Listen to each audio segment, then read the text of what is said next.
person or family that's running a B&B down the road suddenly is confronted with two fellows who want a room, and the B&B management says, oh look, I'll give you two separate rooms. Oh no, we want one room. And he said, but look, I only believe that sex is between a man and a woman, you know, in marriage.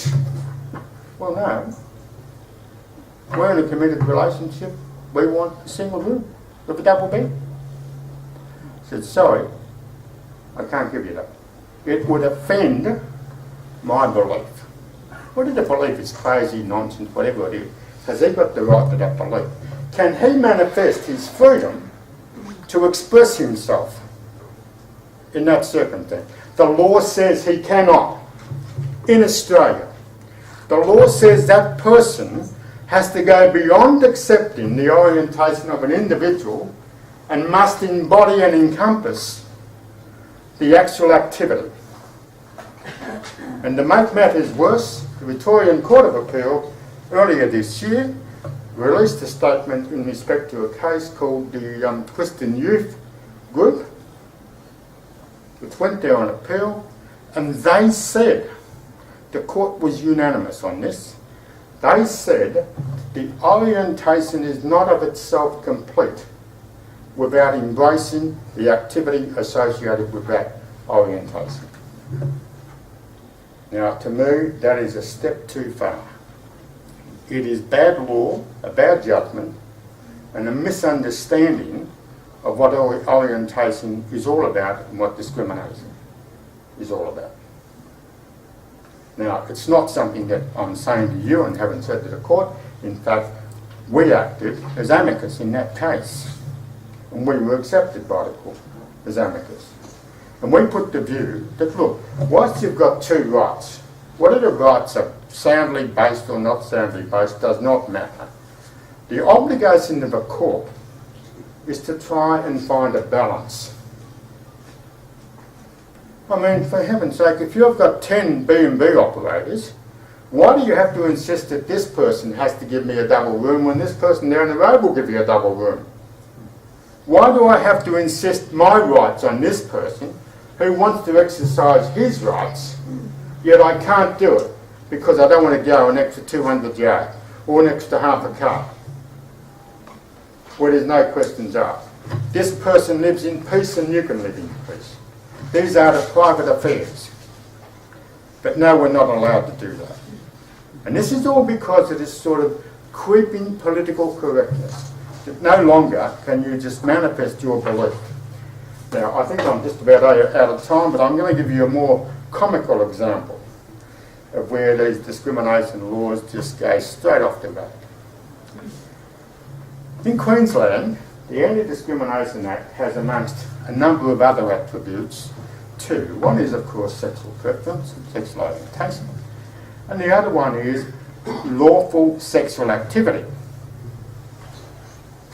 as a separate attribute. In other words, you cannot discriminate against Mr. Duffy if he's engaged in lawful sexual activity.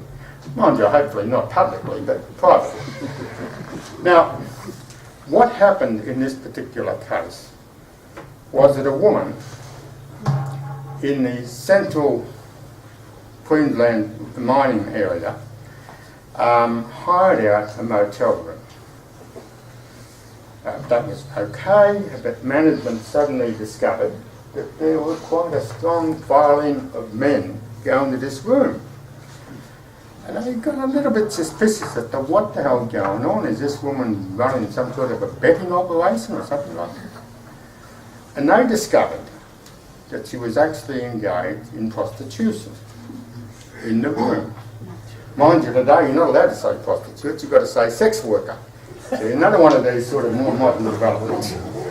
But anyway, the motel management said, look, we want you to leave.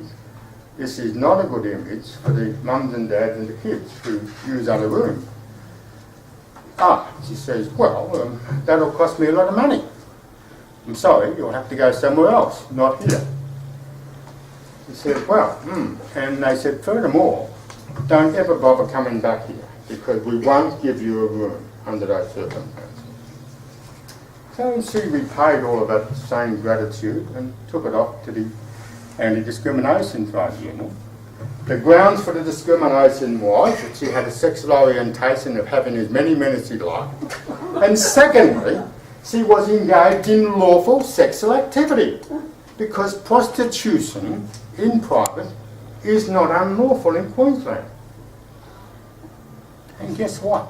The tribunal found the motel guilty and said that prostitution, provided you didn't sort of try and promote yourself on the streets and hail down cars and things like that, was lawful under the Act, the Prostitution Act. Now it took, oh gee, that's my telephone, that's an interruption. Could you do that, Mr. Duffy? No, that's no. Now what happened was, it actually ended up going to the Supreme Court of Queensland before it was overruled. Because you have this silly attribute that you can't discriminate against people engaged in lawful sexual activity. Now the good thing about it was the Supreme Court of Queensland identified, which things that we already knew privately, why there was such an attribute introduced by a previous Labor state government of lawful sexual activity. And what was it? To make sure that homosexual acts were never deemed to be unlawful. And that's what the origins of it all were, you see. Now, there might have been a good reason for having lawful sexual activity as a protected right, but you can see the abuse process here that comes about because we're just too ready to move away from norms of behaviour and common decency that most of the community still expects. What you want to do in private is perfectly okay. What's happened today, everything has to be manifested publicly, and you have no right to object to that sort of conduct. Now in this morning's Daily Telegraph I read on the plane, if anyone saw it, this photograph of what's happening in Syria, in an area occupied by the Islamic State movement. That is a woman who was put in a shallow grave with her head sticking out and stoned to death because of alleged adultery. Now, if you come out and say that that's what extremism represents, you are powered down because it's alleged that you're a racist or you're sticking out on one race only. Not right. Political correctness is mad. Thank you very much. Thank you.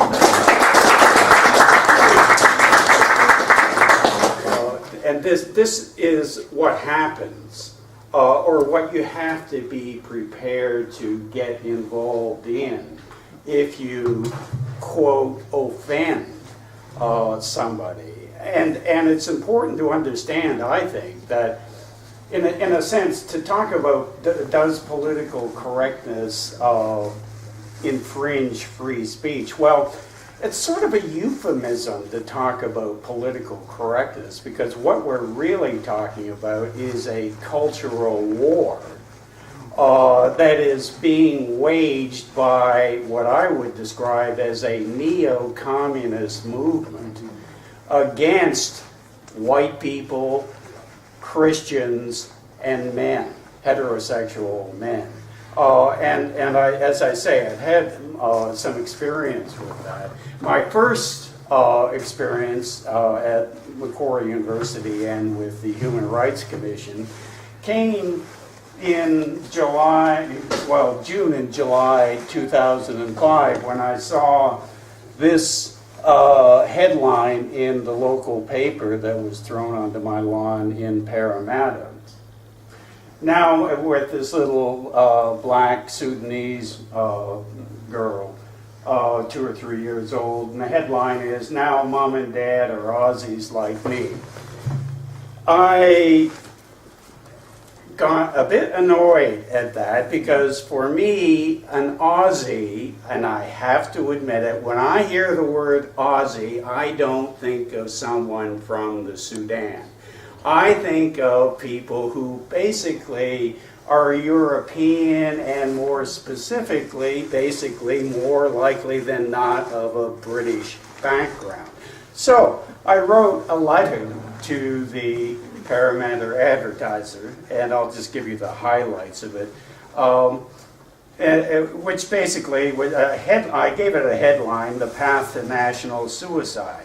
And I said that now that a large number of Sudanese refugees have been settled in the Parramatta Blacktown area, Anglo-Australians are once again expected to acquiesce in the steady erosion of their distinctive national identity. And then I quoted Community Relations Commissioner Stephen Kirkjarian, who it was quoted in the paper previously as having that Australians have a responsibility to help those, when I put it, on the losing side of every third world civil war, to settle here in Australia, and it would just somehow magically all work out. And I said that utopian fantasy is particularly likely to unravel as local African tribal groups grow in size and confidence. Experience practically everywhere in the world tells us that an expanding black population is a surefire recipe for increases in crime, violence, and a wide range of other social problems. I'll leave it to you to decide whether events over the last 10 years or so have borne out my prediction. But the reaction was, first of all, at the university, as David indicated, I was suspended from teaching for these remarks. That wasn't enough. The New South Wales Board of Jewish Deputies, note this, I mean, not the Sudanese community, but the New South Wales Board of Jewish Deputies decided to fund not one, not two, but 3 prominent Jewish lawyers to pursue me in the Human Rights Commission. George Newhouse, who I'm sure you've all heard of, David Knoll, and Anna Katzman, SC, who is now a New South Wales judge, were all involved in producing at the university, from the Vice Chancellor down, all of whom are WASPs, i.e. white Anglo-Saxon Protestants, could, in effect, turn on one of their own and prosecute them for the crime of trying to defend the interests of the Anglo-Australian people. So, I write this book, okay, which was published in 2011. It's about the WASP question, and it essentially tries to explain why WASPs are people who will never take their own side in a fight. That's almost the definition of a WASP these days, okay? So, and in trying to work out why that is, it seemed to me that one big part of the answer to that is a sort of a spiritual thing. You know, somehow something in the biocultural evolution of white Anglo-Saxon Protestants has just left them in a way that they really can't see that one of the ways in which you find God is through your own nation. Acts 17, 24 to 28. So essentially, it seemed to me that this is, you know, on some very important level, it's not just a political problem or a social problem, it's a theological problem. So I decided, hey, now that I'm retired, I discovered that just up the hill from where I was living in Parramatta, there's United Theological College, which is part of Charles Sturt University. So I thought, hey, I'll go do a theology degree. and sort of try to work out just what in a sense is wrong with, like, for example, the Anglican Church. Why does the Anglican Church not see it as part of its mission to nurture and preserve the English people and the Anglo-Saxon people which gave birth to that church? Indeed, that was the whole raison d'etre for centuries of the Anglican Church. So that's what I did. I enrolled in a Bachelor of Theology course at this college, which, as the name suggests, is pretty much run by the Uniting Church, which I like to think of as being sort of the Communist Party at prayer. Okay. And when I got there, I very quickly found that everything I had ever thought about liberal churches was worse than I had ever imagined. This was the textbook that I had in my first year Intro to Theology course called Faith Seeking Understanding. And you can kind of get the flavor from the back of it here. I mean, this is the second edition of a very popular textbook. And it features improvements from cover to cover. Besides updating and expanding the entire text of the book, Migliori, the author has added 2 completely new chapters. The first, Confessing Jesus Christ in Context, explores the unique contributions to Christian theology made by recent theologians working in the African American, Asian American, Latin American, Hispanic, feminist, womanist, and Muyerista traditions. Conspicuously absent there is anything about Anglo-Saxons. In fact, he says, in the intro here, that while I am Protestant North American, white and male, my background and experience do not conform to the stereotypical WASP profile. Instead, he wants to talk about, how wonderful African American theology is in struggling against the centuries of oppression that white Anglo-Saxon Protestants have inflicted upon women and all of those other groups. Now,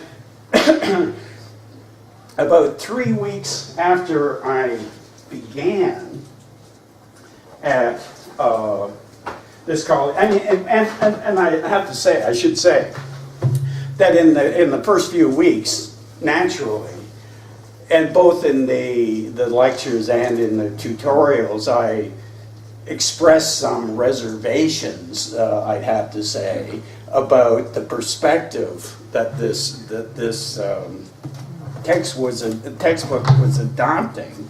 But there was also what for me was an extremely, I'd have to say, upsetting experience, because they hosted a conference on a Saturday in March 2011, which was the first year I had, the year I had started there.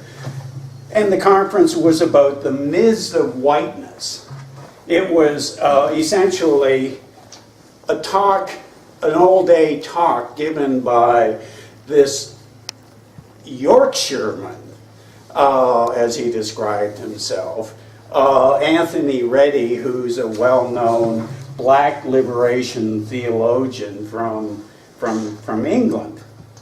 And they had him talking and a whole bunch of other people who also had things to say, all of whom were non-whites.